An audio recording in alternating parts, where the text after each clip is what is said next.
I played Power Hover and it was pretty fun. To put it simply, Power Hover is a lot like a really solid phone game in its structure and gameplay, but on PC. Power Hover has simple controls with just left and right on the player side. Any other mechanics like grinding or simple jumps are handled automatically as you approach obstacles. This system isn't inherently bad, but in later levels especially, the lack of actual inputs as well as very small bite-sized levels are conducive to a more enjoyable experience on a mobile platform, but lack depth in longer playthroughs that you might be conditioned to on a PC. The main campaign has you chasing a thief that stole the power to your village. The thief conveniently drops the power in a trail behind them so that you can collect them as you traverse the levels. Each level is a fixed route and has breakpoints for collection that you will want to hit that give you electricity that you can use to charge buildings in the overworld of sorts. They give you lives, continues, or even skins for your character. Even if you tune out the main story, the main mode of the game has enough complexity to be enjoyed in shorter sittings, but if you do power through Power Hover, you could get through the campaign and 100% each level in just a handful of hours. If you play the main levels and you find that you want more out of Power Hover, the boss levels replace the fixed route style for more of an endless runner style. The boss levels forego collecting batteries entirely in favor of just surviving for as long as possible. Each boss has its own visual style, but is mechanically still just moving left or right.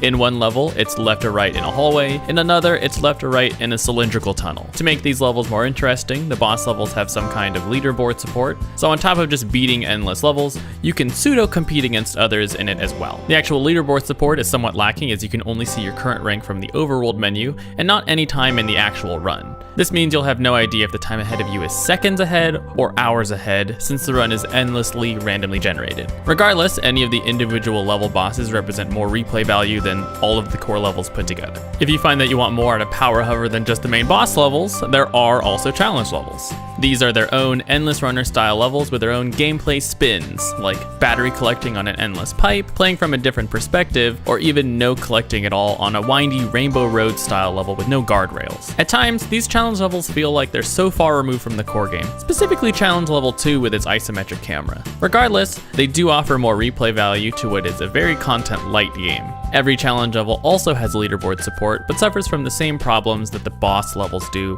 with the lack of the ability to see the full leaderboard, or even just know who's directly above you. I mentioned multiple times that Power Hover felt like it was very light on content, but I definitely still had fun. For what is effectively a very good phone game, you'll actually end up paying closer to a phone game's price at normally $7.99 on Steam. With that being said, some of the boss and challenge levels are fun to compete on. Being more transparent with the leaderboard times and placements could make it a fun competitive game on its own. Even then, Power Hover could be a lot of fun if you want a smaller game to play here or there.